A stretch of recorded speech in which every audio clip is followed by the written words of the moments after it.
Dear students, welcome to today's second PUC Political Science class. Today in this class, we are going to continue our discussion on the fourth chapter, that is social movements and their political implications of your second PUC Political Science. And today's discussion topic is that the political implications of the backward classes movement.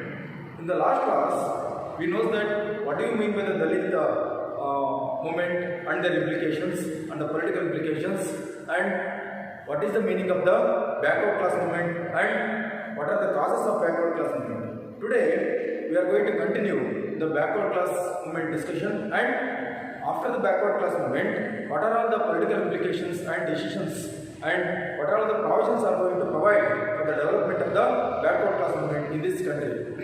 ಪ್ರೀತಿಯ ವಿದ್ಯಾರ್ಥಿಗಳೇ, ಇಂದಿನ ದ್ವಿತೀಯ PUC ರಾಜ್ಯಶಾಸ್ತ್ರ ವಿಷಯದ ತರಗತಿಗೆ ನಿಮಗೆಲ್ಲರಿಗೂ ಸ್ವಾಗತ. ಇಂದಿನ ತರಗತಿಯಲ್ಲಿ ನಾವು ನಮ್ಮ ದ್ವಿತೀಯ PUC ರಾಜ್ಯಶಾಸ್ತ್ರದ 4ನೇ ಅಧ್ಯಾಯವಾದಂತಹ ಸಾಮಾಜಿಕ ಚಳುವಳಿಗಳು ಮತ್ತು ಅವುಗಳ ರಾಜಕೀಯ ಪರಿಣಾಮಗಳು ಕುರಿತು ನಮ್ಮ ಚರ್ಚೆಯನ್ನು ಮುಂದುವರಿಸ್ತಾ ಇದ್ದೇವೆ.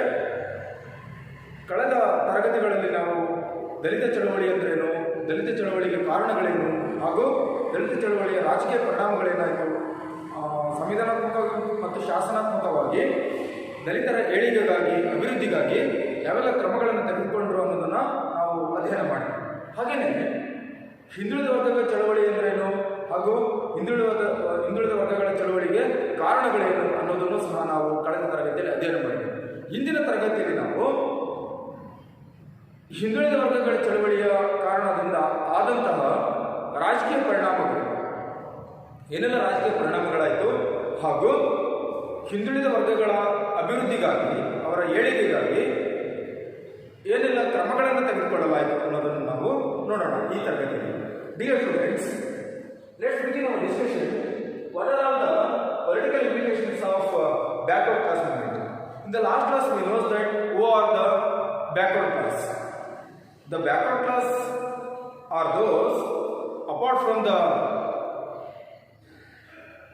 untouchables or Shudras and socially, economically, politically and educationally. Those who are socially,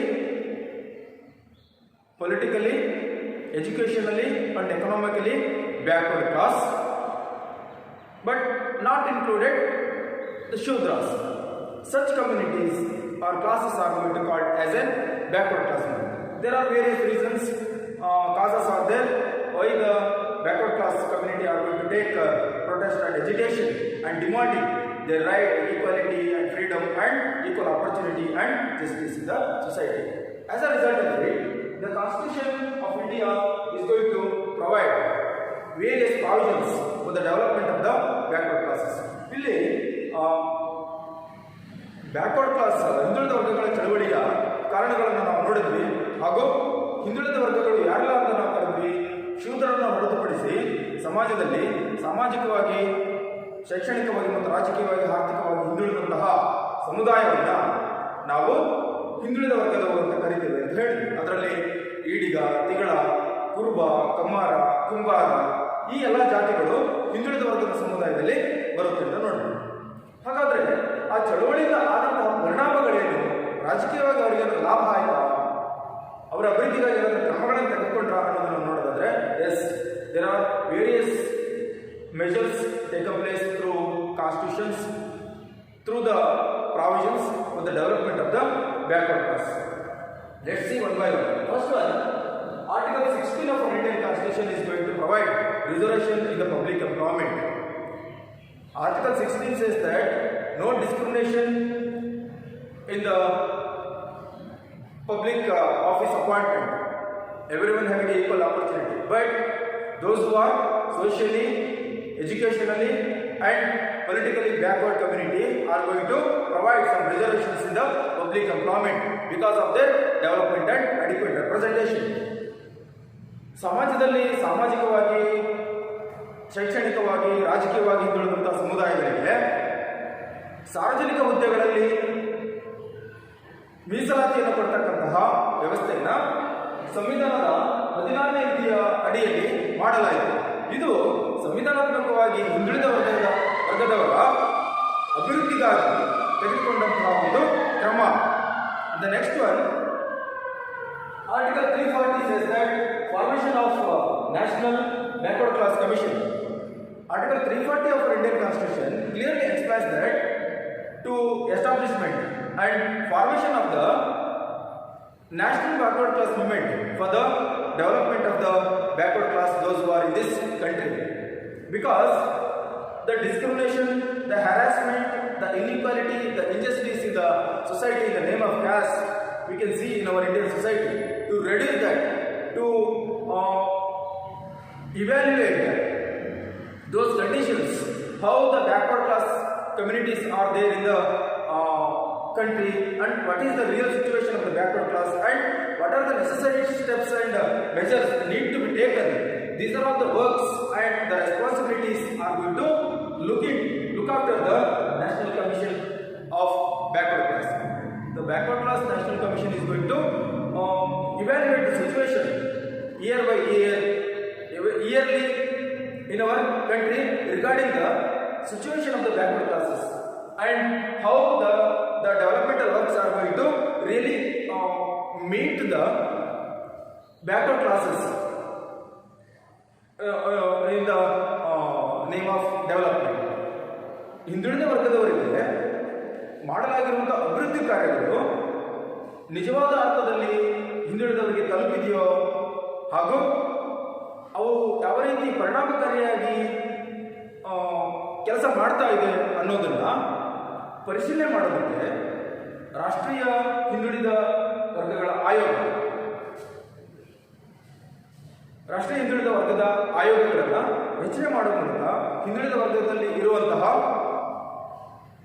ಬಡತನ, ಅನಕ್ಷರತೆ, ಸಾಮಾಜಿಕ ಹಿಂದುಳಿದಿರುವಿಕೆ, ಈ ಎಲ್ಲ ಅಂಶಗಳನ್ನು ಪರಿಶೀಲನೆ ಮಾಡತಕ್ಕಂಥ ಮತ್ತು ಅಭಿವೃದ್ಧಿ ಕಾರ್ಯಗಳು ಸರಿಯಾಗಿ ತಲುಪ್ತಾ ಇದೆಯೋ ಇಲ್ಲವೋ ಪರಿಣಾಮಕಾರಿಯಾಗಿ ಅನ್ನುವಂಥ ಪರಿಶೀಲನೆ ಮಾಡ್ತಕ್ಕಂಥ ಕಾರ್ಯವನ್ನು ಹಿಂದುಳಿದ ವರ್ಗಗಳ ರಾಷ್ಟ್ರೀಯ ಆಯೋಗ, ರಾಷ್ಟ್ರೀಯ ಹಿಂದುಳಿದ ವರ್ಗಗಳ ರಾಷ್ಟ್ರೀಯ ಆಯೋಗ ನಿರ್ವಹಿಸುತ್ತೆ. ಈ ಸ್ಥಾಪನೆಗೆ ಭಾರತದ ಸಂವಿಧಾನದ 340ನೇ ವಿಧಿ ರಾಜ್ಯ ಸರ್ಕಾರಗಳಿಗೆ ಮತ್ತು ಕೇಂದ್ರ ಸರ್ಕಾರಗಳಿಗೆ ಡೈರೆಕ್ಷನ್ಸ್ ನಿರ್ದೇಶನವನ್ನು ಕೊಡ್ತಕ್ಕಂಥ ಕೆಲಸವನ್ನು ನಿರ್ವಹಿಸುತ್ತೆ. Next one, national backward classes finance and development corporation. Here there is another developmental corporation is going to establish for the purpose of the financial development of the backward classes. The backward classes in the society they are economically backward. When we are on the discussion of what are the causes of backward class movement, the economic cause is also one of the important cause. Because of the economic backwardness, because of the lack of adequate economic opportunity in the society, the backward class communities are going to take part in the education and demand for equal opportunity, equal economic opportunity in the society. So, in this regard, the National Backward Class Finance and Development Commission is going to form because of the development, particularly in the field of economic development. This commission is going to form. This commission is going to look after the economic development and provide the financial assistance. For example, they are going to provide loan facilities. They are going to provide loan facilities for the backward class, for the economic development. Loan facilities for the economic development. Loan facilities for the economic development. Through this commission is going to bring the development in the life of backward classes in the society, overall in the national level. Throughout the country, they are going to provide economic assistance, particularly loans from the bank, and the corporations are going to provide the low facilities for the backward class for the particularly economic development. In this regard, in Karnataka, there is one corporation is there in Karnataka. Devaraj Aras Development Corporation is particularly established for the development of the backward classes. The Devaraj Aras Karnataka Devaraj Aras Developmental Corporation is going to provide the loan facilities, economic facilities for the economic development for the Karnataka backward class movement. But the overall, the national level, there is a one backward class commission corporation is there, which is looking to the economic development, financial assistance for the backward classes. ಇಲ್ಲಿ ರಾಷ್ಟ್ರೀಯ ಮಟ್ಟದಲ್ಲಿ ಕನ್ನಡದಲ್ಲಿ ರಾಷ್ಟ್ರೀಯ ಹಿಂದುಳಿದ ವರ್ಗಗಳ ಆರ್ಥಿಕ ಬೆಳವಣಿಗೆ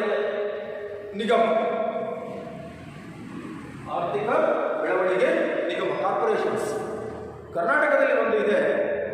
ಹಿಂದುಳಿದ ವರ್ಗಗಳ ಅಭಿವೃದ್ಧಿ ಆಗೋದಕ್ಕೆ ಕರ್ನಾಟಕದಲ್ಲಿ ದೇವರಾಜ ಅರಸ್ ಅಭಿವೃದ್ಧಿ ನಿಗಮ ಅಂತ ಕೇಳಿದಿರಲ್ವಾ, ಇದು ಕರ್ನಾಟಕದಲ್ಲಿರತಕ್ಕಂತಹ ಹಿಂದುಳಿದ ವರ್ಗಗಳ ಜನರ ಅಭಿವೃದ್ಧಿಗಾಗಿರ್ತಕ್ಕಂತಹ ಒಂದು ನಿಗಮ.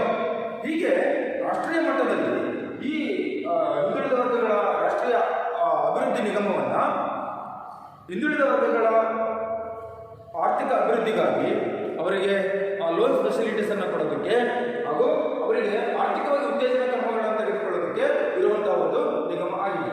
ಅಂದ್ರೆ next one state backward classes commission and development corporations. Here there is a provision to establish state backward classes commission and developmental corporations for the development of the backward classes, overall development of the backward classes, particularly in the economic development and the education development. ರಾಜ್ಯ ಹಿಂದುಳಿದ ವರ್ಗಗಳ ಆಯೋಗ ಮತ್ತು ಅಭಿವೃದ್ಧಿ ನಿಗಮಗಳನ್ನು ಸ್ಥಾಪಿಸೋದಕ್ಕೆ ಅವಕಾಶಗಳನ್ನು ಕಲ್ಪಿಸಿಕೊಡಲಾಗಿದೆ. ಪ್ರಮುಖವಾಗಿ ಕಾರಣ ಏನು ಅಂದರೆ ಹಿಂದುಳಿದ ವರ್ಗದವರು ಸಾಮಾಜಿಕವಾಗಿಯೂ ಆರ್ಥಿಕವಾಗಿಯೂ ರಾಜಕೀಯವಾಗಿಯೂ ಶೈಕ್ಷಣಿಕವಾಗಿಯೂ ಏನಾಗಿದ್ದಾರೆ, ಹಿಂದುಳಿದಂತಹ ಸಮುದಾಯ ಆಗಿರೋದ್ರಿಂದ ಅವರ ಅಭಿವೃದ್ಧಿಗಾಗಿ ಪ್ರತಿಯೊಂದು ರಾಜ್ಯದಲ್ಲೂ ಮತ್ತು ಕೇಂದ್ರಾಡಳಿತ ಪ್ರದೇಶದಲ್ಲಿ ಪ್ರತಿಯೊಂದು ರಾಜ್ಯ ಮತ್ತು ಕೇಂದ್ರಾಡಳಿತ ಪ್ರದೇಶದಲ್ಲಿ ಆಯಾ ರಾಜ್ಯಗಳು ಹಿಂದುಳಿದ ವರ್ಗದವರ ಅಭಿವೃದ್ಧಿಗಾಗಿ ಏನನ್ನು ಸ್ಥಾಪನೆ ಮಾಡಬೇಕು, ರಾಜ್ಯ ಹಿಂದುಳಿದ ಆಯೋಗಗಳನ್ನು ಸ್ಥಾಪನೆ ಮಾಡಬೇಕು. ಜೊತೆಗೆ ಅಭಿವೃದ್ಧಿ ನಿಗಮಗಳನ್ನು ಸಹ ನೇಮಕ ಮಾಡಬೇಕು. ಈಗ ಉದಾಹರಣೆಗೆ ನಮ್ಮ ಕರ್ನಾಟಕದಲ್ಲಿರುವಂತಹ ದೇವರಾಜ ಅರಸ್ ಅಭಿವೃದ್ಧಿ ನಿಗಮ ಏನಿದೆಯಲ್ಲ, ಅದು ಕರ್ನಾಟಕ ರಾಜ್ಯದಲ್ಲಿರುವಂತಹ ಹಿಂದುಳಿದ ವರ್ಗದವರ ಅಭಿವೃದ್ಧಿಗಾಗಿ ಅವರನ್ನು ಆರ್ಥಿಕವಾಗಿ ಮೇಲೆತ್ತುವಂತಹ ಅವರ ಆರ್ಥಿಕ ಅಭಿವೃದ್ಧಿಗಾಗಿ ಕೆಲಸ ಮಾಡ್ತಕ್ಕಂಥ ಒಂದು ನಿಗಮವಾಗಿದೆ. ಹೀಗೆ ಭಾರತದ ಪ್ರತಿಯೊಂದು ರಾಜ್ಯವೂ ಸಹ ಆ ರಾಜ್ಯದಲ್ಲಿರ್ತಕ್ಕಂಥ ಹಿಂದುಳಿದ ವರ್ಗದವರ ಅಭಿವೃದ್ಧಿಗಾಗಿ ಒಂದು ನಿಗಮವನ್ನು ನೇಮಿಸಬೇಕು ಮತ್ತು ಒಂದು ಆಯೋಗವನ್ನು ಸಹ ರಚನೆ ಮಾಡಬೇಕು ಅನ್ನುವಂಥದ್ದನ್ನು ನಿರ್ದೇಶನ ಕೊಡಲಾಗಿದೆ. Next, national human rights commission NHRC. Maybe this question is asked for 1 mark. Expand NHRC, National Human Rights Commission. ರಾಷ್ಟ್ರೀಯ ಮಾನವ ಹಕ್ಕುಗಳ ಆಯೋಗ NHRC ವಿಸ್ತರಿಸಿ ಅಂತ ಕೇಳ್ತಾರೆ ನಿಮಗೆ ಎಕ್ಸಾಮ್ ಅಲ್ಲಿ. NHRC ವಿಸ್ತರಿಸಿ ರಾಷ್ಟ್ರೀಯ ಏನಂದ್ರೆ ನ್ಯಾಷನಲ್ ರಾಷ್ಟ್ರೀಯ ಹ್ಯೂಮನ್ ರೈಟ್ಸ್ ಮಾನವ ರೈಟ್ಸ್ ಹಕ್ಕುಗಳು ಕಮಿಷನ್ ಆಯೋಗ, ರಾಷ್ಟ್ರೀಯ ಮಾನವ ಹಕ್ಕುಗಳ ಆಯೋಗ ಮನಸ್ಸಿಗೆ ಕೇಳ್ತಾರೆ. ರಾಷ್ಟ್ರೀಯ ಮಟ್ಟದಲ್ಲಿ ರಾಷ್ಟ್ರೀಯ ಮಾನವ ಹಕ್ಕುಗಳ ಆಯೋಗವನ್ನು ರಚನೆ ಮಾಡತಕ್ಕಂತಹದ್ದು ಹಾಗೂ ಈ ಮೂಲಕ ಹಿಂದುಳಿದ ವರ್ಗದವರ ರಕ್ಷಣೆ ಮಾಡ್ತಕ್ಕಂಥ ಅವರ ಅಭಿವೃದ್ಧಿಗೆ ಕ್ರಮಗಳನ್ನು ತೆಗೆದುಕೊಳ್ತಕ್ಕಂಥ ಹಾಗೂ ಅವರಿಗೆ ಆಗ್ತಕ್ಕಂಥ ಶೋಷಣೆಯನ್ನು, ದಬ್ಬಾಳಿಕೆಯನ್ನು ಮತ್ತು ದೌರ್ಜನ್ಯವನ್ನು ತಡೆಯತಕ್ಕಂಥ ಕೆಲಸವನ್ನು ರಾಷ್ಟ್ರೀಯ ಮಾನವ ಹಕ್ಕುಗಳ ಆಯೋಗ ನಿರ್ವಹಿಸುತ್ತೆ. ದೇಶದಲ್ಲಿ ಜಾತಿಯ ಕಾರಣಕ್ಕಾಗಿ ಹಿಂದುಳಿದ ವರ್ಗದವರನ್ನ ಶೋಷಣೆ ಮಾಡ್ತಕ್ಕಂಥದ್ದು, ಅವ್ರ ಮೇಲೆ ದೌರ್ಜನ್ಯ ಮಾಡ್ತಕ್ಕಂಥದ್ದು, ಹಿಂಸೆ ಕೊಡ್ತಕ್ಕಂಥದ್ದು, ಜೊತೆಗೆ ಅವಕಾಶಗಳನ್ನು ನಿರಾಕರಿಸ್ತಕ್ಕಂಥ ಏನಾದರೂ ಕಾರ್ಯಗಳಾದರೆ, ಆ ರೀತಿಯ ಪ್ರಕರಣಗಳಾದರೆ ಅದು ಯಾರ ಗಮನಕ್ಕೆ ಬರುತ್ತೆ, ಯಾರು ಅಲ್ಲಿ ಇಂಟರ್ಫಿಯರ್ ಆಗ್ತಾರೆ, ಅಂತಹ ಒಂದು ಸಿಚುವೇಶನ್ ಇಂದ ಅವರನ್ನ ಮೆರೆತಕ್ಕಂಥವ್ರು ಯಾರು, ಅದನ್ನ ಪರಿಹಾರ ಪಡ್ತಕ್ಕಂಥವ್ರು ಯಾರು? ರಾಷ್ಟ್ರೀಯ ಮಾನವ ಹಕ್ಕುಗಳ ಆಯೋಗ. ಅವರಿಗೆ ಬದುಕ್ತಕ್ಕಂತಹ, ಶೋಷಣೆ ರಹಿತವಾಗಿ ಜೀವನ ನಡೆಸ್ತಕ್ಕಂತಹ, ದಬ್ಬಾಳಿಕೆಯಿಂದ ಮುಕ್ತಗೊಳಿಸ್ತಕ್ಕಂತಹ ಹಾಗೂ ಹಿಂಸೆಯಿಂದ ಅವಮಾನದಿಂದ ಮುಕ್ತಗೊಳಿಸ್ತಕ್ಕಂತಹ ಕೆಲಸವನ್ನ ರಾಷ್ಟ್ರೀಯ ಮಾನವ ಹಕ್ಕುಗಳ ಆಯೋಗ ಮಾಡುತ್ತೆ. ಹಾಗೂ ಹಿಂದುಳಿದ ವರ್ಗದವರ ಹಿತಾಸಕ್ತಿಗಳನ್ನು ಕಾಪಾಡ್ತಕ್ಕಂತಹ ಕೆಲಸವನ್ನೂ ಸಹ the National Human Rights Commission is going to perform. Understood? So these are the constitutional provisions. These 5 provisions are going to considered as constitutional provisions. ಇದನ್ನು ನಾವು ಸಂವಿಧಾನಾತ್ಮಕ ಸೌಲಭ್ಯಗಳು ಅಂತ ಕರೀತೇವೆ. Constitutional provisions. Through these provisions, Constitution is going to assure the backward class community development socially, economically, politically, and educationally. Through these constitutional provisions, these are the constitutional provisions which are given by the Constitution for the development of the backward class community. ಇವನ್ನು ನಾವು ಸಂವಿಧಾನಾತ್ಮಕವಾಗಿ ಕೊಡಲಾಗಿರುವಂತಹ ಕ್ರಮಗಳಿವೆ. ಸಂವಿಧಾನಾತ್ಮಕವಾಗಿ ಸಂವಿಧಾನದ ಮೂಲಕ ನೀಡಲಾಗಿರುವಂತಹ ವಿಶೇಷವಾದಂತಹ ಸವಲತ್ತುಗಳು, provisions, ಯಾರ ಅಭಿವೃದ್ಧಿಗಾಗಿ? ಹಿಂದುಳಿದ ವರ್ಗದವರ ಅಭಿವೃದ್ಧಿಗಾಗಿ ಸಂವಿಧಾನವೇ ನೀಡಿರುವಂತಹ, ಇದು 16ನೇ ವಿಧಿ ಆಗಿರ್ಬೋದು, 340ನೇ ವಿಧಿ ಆಗಿರ್ಬೋದು, national backward commission classes finance development ಆಗಿರ್ಬೋದು, ಹಾಗೆ ರಾಜ್ಯ ಹಿಂದುಳಿದ ವರ್ಗಗಳ ಆಯೋಗ ಮತ್ತು ಅಭಿವೃದ್ಧಿ ನಿಗಮಗಳಾಗಿರ್ಬೋದು, ರಾಷ್ಟ್ರೀಯ ಮಾನವ ಹಕ್ಕುಗಳ ಆಯೋಗವನ್ನು ರಚನೆ ಮಾಡುವ ಮೂಲಕ ಹಿಂದುಳಿದ ವರ್ಗದವರನ್ನ ರಕ್ಷಣೆ ಮಾಡ್ತಕ್ಕಂಥ, ಅವರ ಅಭಿವೃದ್ಧಿ ಮಾಡತಕ್ಕಂತಹ ಒಂದು ಜವಾಬ್ದಾರಿಯನ್ನು ಸಂವಿಧಾನ ತೆಗೆದುಕೊಂಡಿದೆ. It is the responsibility of the constitution that is going to provide provisions for the development of the backward classes in the country. So, dear students, these are the constitutional provisions regarding the development of the backward classes in our country. In the next class, we are going to look into the other provisions for the development of the backward classes. Thank you very much.